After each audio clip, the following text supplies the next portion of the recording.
How to link this alarm with Wi-Fi network? First, we can open the menu and choose Wi-Fi. You can see Wi-Fi. OK. AirLink. Now open to your Smart app. Add device. Choose Wi-Fi network and input password. Next. Waiting for the device connect with Wi-Fi network.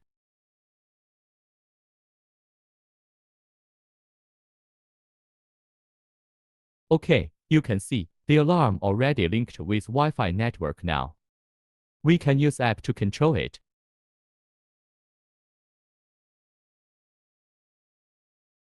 System arm. System disarm.